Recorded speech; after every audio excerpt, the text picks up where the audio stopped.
Hello, it's your favorite sports Unc here. Don't forget to hit that subscribe button to join the fastest growing community on YouTube. Remember, Nightcap doesn't happen without you. So please subscribe or you're going to make Ocho cry. Back to basketball. The Magic beat the Celtics 95-93. Franz Wagner was dominant. 32 points, 7 rebounds, 8 assists, and he did it. He's guarding JB and JT. As they pull, it's now 2-1 with another game in Orlando. Jason Tatum was 10 of 22, 36 points, 9 rebounds, 4 assists. Derek White, 16 points. Jaylen Brown, 19 points. But those big guns, Paolo Banchero, 29 points. Franz Wagner gave you his stats, 32, 7, and 8. Wendell Carter Jr. had 10 points, 10 rebounds as they hold on and win. Joe, what'd you like about what you saw from Orlando? Like I said, Wagner and Banchero? They can mix Tatum and Brown. They can match Tatum and Brown. And when Tatum and Brown ain't got Porzingis or Pritchard going off, you know, it's tough. You know, Peyton Pritchard, he won 6th Man of the Year, and he didn't give him none today. You know, 25 minutes, 3 points.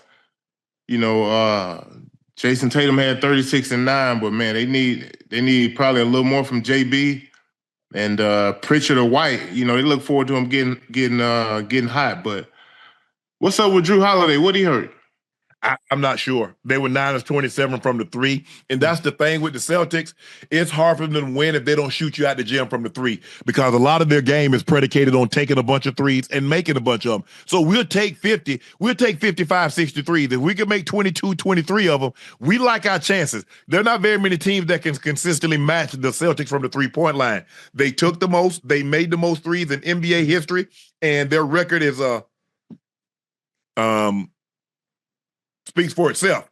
And I think that's what makes them tough, because you're right. They got JB, they got JT. They also have a Porzingis that can give you mid-20s, maybe even 30. You see Derek White can go off. He can make 7, 8, 9, 10 threes. Peyton Pritchard, we've seen Peyton Pritchard score 40-plus points in a ball game. So they got guys that can go fuego and get hot and shoot you out of the building. It's gonna be very interesting to see what the matchup is. Jaylen Brown says the refs are letting the Magic play too physical. There might be a fight breakout or something, because it's starting to feel like it's not even basketball, and the refs are not controlling their environment. So it is what it is. If you want to fight out there, we can do that. We can fight to see what goes in the second round. Do you like what JB having to say, Joe? I do. I like what he got to say. I mean, they competing at a high level, man. Like I say, this is physical basketball at this point. The only thing that's going to change in any of these games is the physicality. Yep. You know what I mean? It's like guys being physical, not letting you cut to the rim, Ocho. You know, everything you do, you know, we're going to touch you. It's going to be physical. We're not going to let you do nothing easy. We're going to create havoc and cause discomfort. And that's what Orlando was doing. Look, I like to see Banchero and Wagner shooting 25 and 27 field goals, even though they made 10 and 11, but that lets me know they being aggressive going to the rim, and they going to cause pressure. You know what I mean? Where guys got to help. Now they can get guys easy shots. Boston got their work cut out, man. Boston got a series now. Yeah. I think the thing, plus, Joe, is that I like, because they should take half the damn shots. They're the two best players. You're right. Why somebody else try to pitch in and say, hey, man, y'all take 25, y'all took 27, let me get 18. Hell nah, under 10. Yeah, but you see that from time to time. Like, now we're in the playoffs, every possession is valued, and these guys are taking the initiative to come down, initiate the offense, get in, you know, whether it's running ISO post-ups or just, you know, getting into the paint, you know, just causing havoc.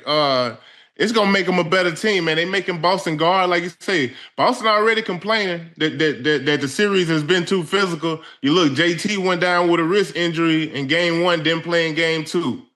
Now I seen JB go down with a little injury today too. So this is how it's going to be for the rest of the series. They understand being physical is in their favor, meaning, you know, Orlando. And plus,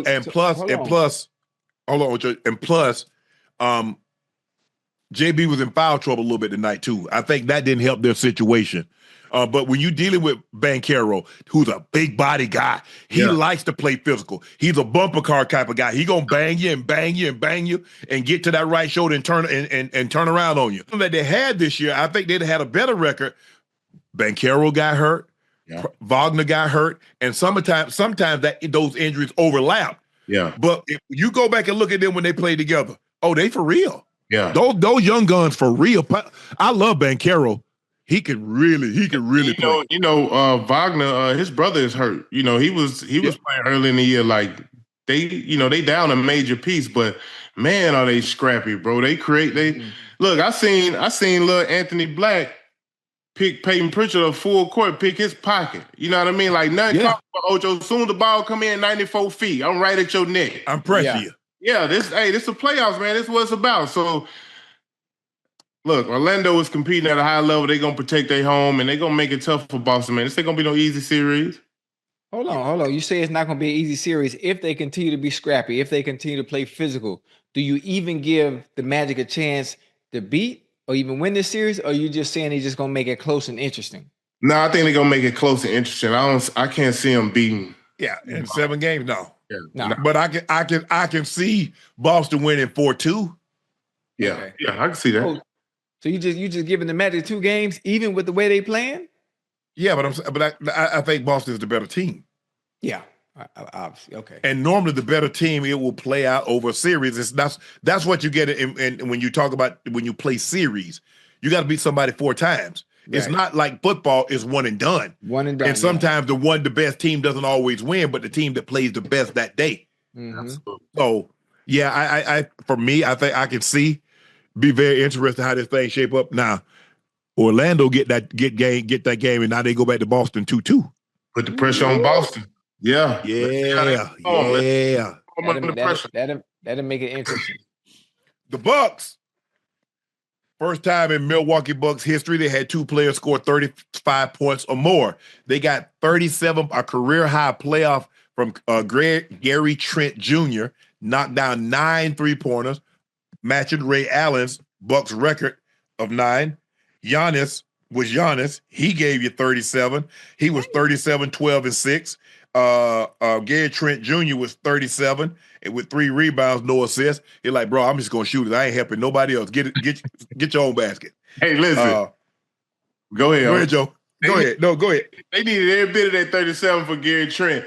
See, my problem with Milwaukee is, Dame coming off this calf injury. Man, he's not going to be able to play at no high level for no, I think by having him out there is just a decoy, but, he can get high. He can make some shots. Yeah. But I think with that calf injury, it's limiting him to, how he's ultimately going to be able to perform or help, Milwaukee move on in this series. So Gary Trent, he won this game for him tonight, man. He was on fire. He was. And plus, if you look at Indy, when they don't have all their starters, normally their starters somewhere between 12 and 25, 26 points. Yeah. And then they have a guy or 2 off the bench in double figures. Look, they got Pascal Siakam has been playing well. Aaron Nesmith had 18. Miles Turner only gave us 6. He normally gives you somewhere between 14 and 20. Yeah. Nembhard only gave you 6. He normally in double figures. Yeah. Obi Toppin, he gave you 10. He didn't play bad. He didn't shoot well from the 3. Mathburn, he only gave you 9. And so that you're going to open yourself up if your guys don't play like you normally play, and you'll get a situation where you get Giannis. They don't have anybody that can do anything with Giannis, but you can't let Gary Trent Jr. go get 37 because now you allow Giannis to bring somebody along with him. Giannis had 7 assists. Remember the other time he had like 1 or 2 assists. Yeah. You see, when he gets you 36, 12, and he dishes out 7 or more assists, you're gonna have your handful because they can beat you now. Yeah. I need Halliburton to be a little more aggressive for Indiana though. Mm-hmm. 11 field goal attempts. Dame, a little hobble. Man, you got to make him work on both ends of the floor. Outside of that, Miles Turner didn't get. 1 for 9. That hurt him. That's for sure. That hurt him. But yeah, Giannis gonna need somebody to step up. Pretty much every game. Giannis gonna give you 35, 40 points a night. I don't know if Gary Trent Jr. gonna be able to hold this up, or if Dame gonna give us one of them, virtuosos performances. But Man, hey, he gonna need some help. But I like the bench though. I like, Bobby coming off with that. He's pretty much fine-tuned now because he's been absent for a while. He just got back with the team. So I feel like the Bucks can make this a series for sure. Yeah, I agree. Gonna tell us a lot. They better get game 4 because if they don't get game 4, they're not gonna go to Indy and win. Yeah, I got him getting game 4. I got him getting game. Because Milwaukee didn't get anything from Brook Lopez. As you mentioned, Dame was 2 of 12, 1 of 8 from 3. He gave you 7 points. Yeah. Torian Prince, he only played 3 minutes. He gave you 10 points. Jericho Sims played 4 points. Kevin Porter Jr. 0 of 5. He gave you 1 point. Green gave you 12, but it was the big gun. It was Giannis at the top and Trent Jr. at the bottom, and really not much sandwich in between. But they were able to build ability. Because when I started watching the game, Indy was up by 10. Yeah. I turned back and they were down by 10. I'm like, well, what the hell happened? And y'all talk about this game. I was on the airplane. Hey, you missed a good game, Ocho. It was a good game. I don't know. Milwaukee needed this, bro. They needed some confidence because Indiana had their number. You know what I mean? They need confidence going into game 4 now and try to really make this a series going back to Indiana tied up. Like I say, hopefully Dame gets better, day by day. And he's able to, probably give him a little more offensively because, man, Giannis going to definitely need him for sure.